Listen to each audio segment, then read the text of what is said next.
নমস্কার, আমি অন্বেষা আবার চলে এসেছি একটা নতুন ভিডিও নিয়ে। এখন ঘড়িতে বাজে 8:45। আমার মেয়ে একদম রেডি তার পিঙ্ক ডের জন্যে। ওদের স্কুলে আজকে পিঙ্ক কালারের জামা আর পিঙ্ক কালারের ফুড নিয়ে যেতে হবে। ঘুম ঘুম চোখ থাকলে কি হবে, আজকে ও প্রচণ্ড এক্সাইটেড। সবথেকে পছন্দের কালারটাই আজকে ওকে পরে যেতে হচ্ছে, পুরো পিঙ্ক। আর আজকে টিফিনে দিয়ে দিয়েছি পিঙ্ক কালারের মাফিন।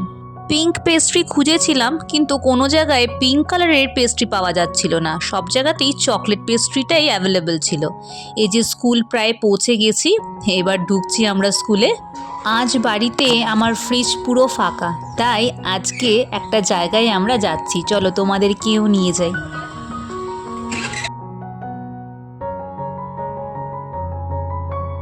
যদিও সবসময় ওখানে যাওয়া হয় না, কিন্তু হাতে সময় থাকলে ওইখানে মাঝে মাঝেই আমরা যাই।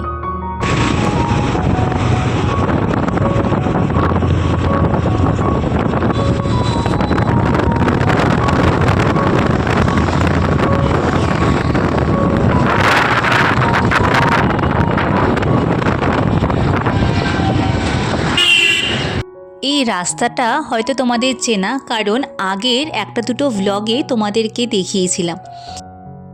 তবে আজকে সেই চেনা রাস্তা দিয়েই যাব, কিন্তু একটা অচেনা জায়গায় তোমাদেরকে নিয়ে যাব।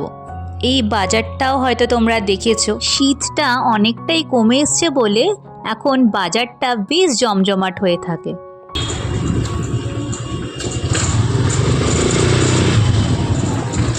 ফোনটা কিন্তু আমার হাতে বেশ শক্ত করেই ধরা, কিন্তু রাস্তার অবস্থা যা, তাই ভিডিওটা একটু হলেও কেঁপে যাচ্ছে। তোমরা কিছু মনে করো না কিন্তু। এই যে আমরা চলে এসেছি মাছের আড়তে। কি ভালো জায়গায় নিয়ে আসলাম তো তোমাদেরকে আজকে। তোমরা হয়তো অনেকেই আড়তটা চেনো, এইটা হলো বারাসাতের মাছের আড়ত। এখানে আসতে গেলে অনেক সকালবেলাটাই আসতে হয়, এই জন্য খুব একটা আমাদের আসা হয় না, কারণ মেয়েকে স্কুলে দেওয়ার পরে অনেক কাজ বাকি থাকে বাড়িতে। তাই আমাকে বাড়িতে পৌঁছানোর পরে ও নিজেই বাজারে আসে। কিন্তু যদি হাতে সময় থাকে তখন আমি অনেক সময় বলি যে চলো না আড়ত থেকে একটু ঘুরে আসি, কারণ অনেক রকমের ওখানে মাছ দেখতে পাওয়া যায় আর যেটা ইচ্ছে সেটা নেওয়া যায়। তবে এখানে একটা ব্যাপার আছে, যখন তুমি কোনো একটা মাছ নেবে সেইটা তোমাকে প্রায় 1 কেজির মতন তোমাকে নিতে হবে, মিনিমাম 1 কেজি নিতে হবে, তার কমে তুমি নিতে পারবে না। তবে মাছগুলো এতটাই ফ্রেশ থাকে যে 1 কেজির কমে তোমার নিতে ইচ্ছেও করবে না। আমি কিন্তু সব মাছের নাম জানি না, যেগুলো মোটামুটি বাড়িতে আনা হয় সেই মাছগুলোই দেখে চিনতে পারি। এই যে দেখো কত বড় সব চিংড়ি মাছ, আর এখানে হচ্ছে শিঙি মাছ। আমরা আজকে শিঙি মাছটাই কিনবো। আমাদের বাড়িতে শিঙি মাছটা খুব খাওয়া হয়, কারণ আমার মেয়ে আর আমি প্রচণ্ড ভালোবাসি খেতে। একবার এখান থেকে পাবদা মাছ নিয়েছিলাম, এত ভালো খেতে ছিল কি বলবো। আর শুধু পাবদা মাছ কেন, প্রত্যেকটা মাছই এখানকার খুব টেস্ট হয়। এই যে দেখছো ওই দিকটাতে মাছ কাটানো হয়, অনেকে গোটা বাড়ি নিয়ে যায় আর অনেকে ওইখান থেকে কাটায়। তবে আমরা এখান থেকে মাছ কাটাই না, আমরা সেই আরেকটা যেখানে বাজারটা তোমাদেরকে দেখিয়েছিলাম ওর ভেতরে একটা জায়গা আছে, ওইখানে আমরা মাছ কাটাই। আমাদের একটু চেনাশোনা আছে, তারা একটুখানি সুন্দরভাবে বললে কেটে দেয়। মাছের মেলা দেখেছো? অবশ্যই কিন্তু একবার এসে এখান থেকে ঘুরে যাবে তোমরা। এই আড়তটা কিন্তু বারাসাত চাপাডালির কাছে। আজকে আড়তে কাঁকড়া এসেছে। সবসময় সব রকমের মাছ এখানে পাওয়া যায় না, বা হয়তো যখন আমরা আসি সেটা হয়তো অন্য কেউ নিয়ে চলে গেল, কারণ এখান থেকেই তো বাজারে সব চলে যায়। তো আজকে দেখলাম কাঁকড়া বেশ বিক্রি হচ্ছে এখানে। ব্যাস আমাদের নেওয়া হয়ে গেছে, এবার আমরা বাজারে যাব মাছটা কাটাতে। এই যে দেখো যত দূর অবধি চোখ যায় তত দূর অবধি তোমরা মাছ দেখতে পাবে। একদম ছোটবেলা খুব একটা বাজারে আমি আসতাম না, কিন্তু এখন বরের সাথে এসে এসে বেশ বাজার করার ইন্টারেস্টটা আমার বেড়েছে। এই যে দেখো আমরা সেই বাজারটাতে আবার চলে এসেছি, যদিও একদম ভেতরটা তোমাদেরকে কোনোদিন দেখায়নি। এই যে দেখো মুদিখানার দোকান রয়েছে, ফলের মার্কেট আছে এখানে। আর এখন যাচ্ছি সেই জায়গায় যেখানে মাছ কাটে।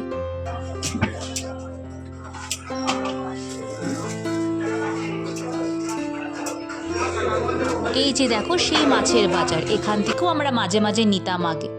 আর এইখানে দেখো এই যে বসে আছে এরাই মাছ কাটরা, যেখান থেকে মাছ নিই না কেন সেখানেই কাটানোর চেষ্টা করি, কিন্তু যদি আড়ত থেকে নিই তখন আমি এদের কাছেই আসি আবার কাটানোর জন্য। টুকিটাকি বাজার আমরা এখান থেকেই করি, আর যদি বাল্ক অ্যামাউন্টে কিছু করতে হয় তখন আমরা বারাসাত স্টেশনের বড় বাজারটাতে আমরা যাই।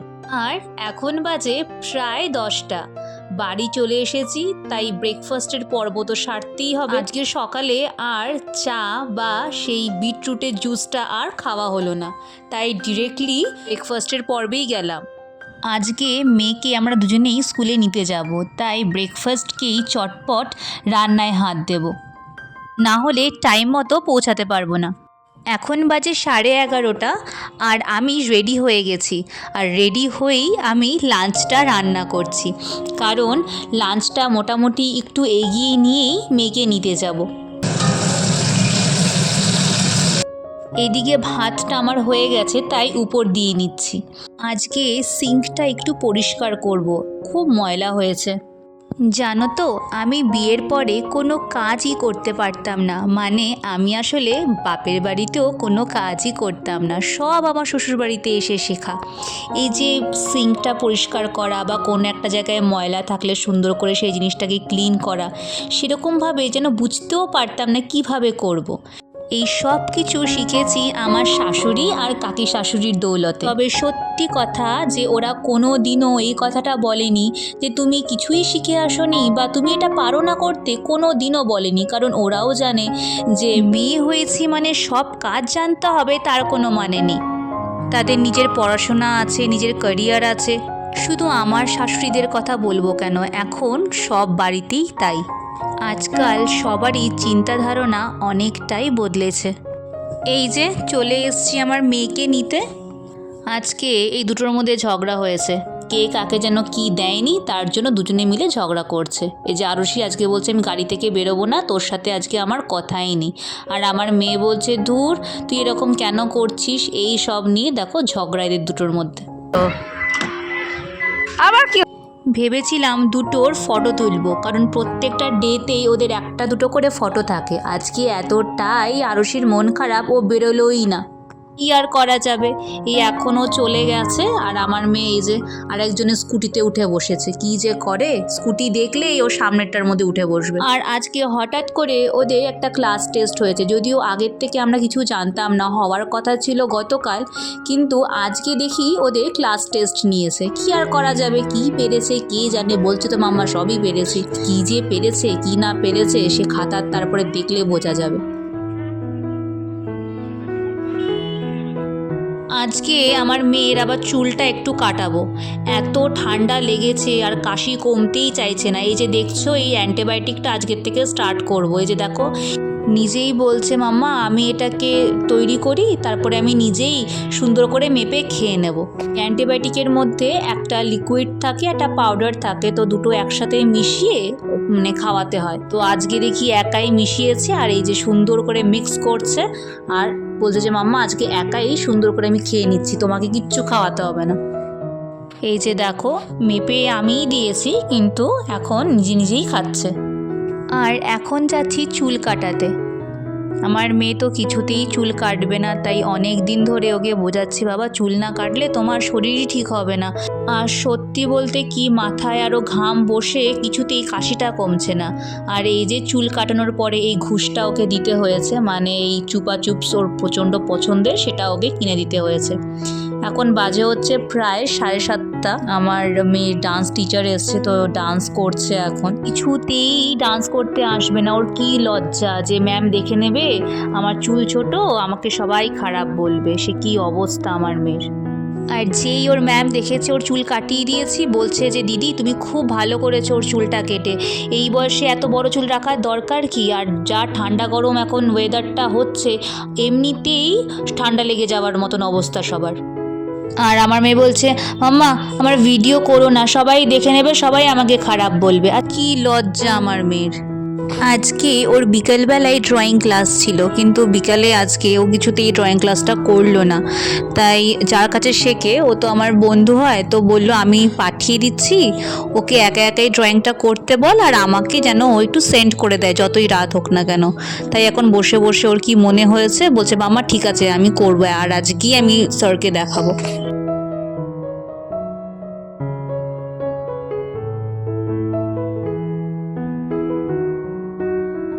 তবে আস্তে আস্তে অনেকটাই আমার মেয়ের ড্রয়িংয়ের হাতটা ভালো হয়েছে। এই যে এই ড্রয়িংটাই ও করেছে আজকে। এখন ঘড়িতে প্রায় 11:15, কিন্তু আমি বললাম আজকে যেটা তোমার স্কুলে করিয়েছে একবার হলেও তুমি একটু রিডিংটা পড়ো। আমি চেষ্টা করি স্কুলে যেটা করায় সেদিনই একটু রিপিট করা, তাহলে একটু হলেও ওর নলেজটা বাড়বে। লেবুগুলো কিনে আনা হয়েছে, কিন্তু বাইরে বার করার সময় আর হয়ে ওঠেনি, তাই এখনই একটুখানি করে নিচ্ছি। আর সাথে কিছু কুলও কিনেছি, আমার নারকেলি কুল খেতে বেশ ভালো লাগে। রাত্রিবেলা করে আমি কুলটা খুব একটা খাই না, একটু অ্যাভয়েডই করি, কারণ অনেক সময় কুল খেলে পেট ব্যথা করে, আর এখন তো একটু কাশি হয়েছে, তাই এই জন্যই কুলটা আর খাচ্ছি না রাত করে। আর এই যে আমার মেয়ে চলে এসছে, হাতে একটা তরমুজ, ওকে ওর মিমি দিয়েছে, বলছে নাকি খুব মিষ্টি খেতে। এক এক সময় এমন হয়েছে মানে ও হওয়ার আগে একটা গোটা তরমুজ আমি আর আমার হাজব্যান্ড ডিনার হিসেবে খেয়ে নিতাম, তখন প্রচণ্ড আমরা ফল খেতাম রাত্রিবেলা।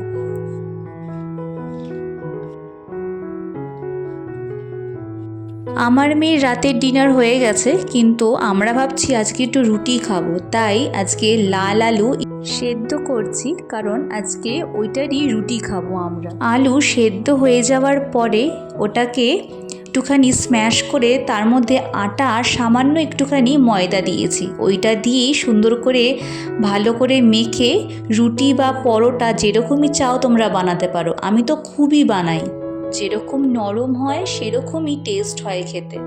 একবার অবশ্যই কিন্তু তোমরা বানিয়ে দেখবে। আর এই দিকে অল্প করে আলুর দম বানিয়ে নিয়েছি, এই দুজনের মতন।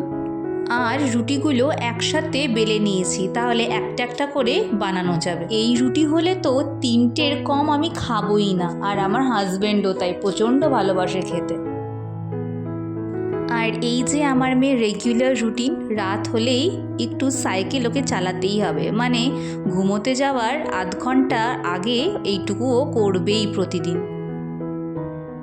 তাহলে যাই ডিনারটা সেরে নিই, আর আমার গল্প আজকে এখানেই শেষ। দেখা হবে আবার একটা নতুন গল্প নিয়ে।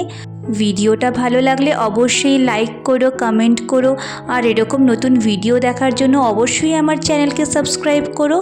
আজ তাহলে আসি, সবাই ভালো থেকো, সুস্থ থেকো, সবাইকে জানাই শুভরাত্রি, টাটা।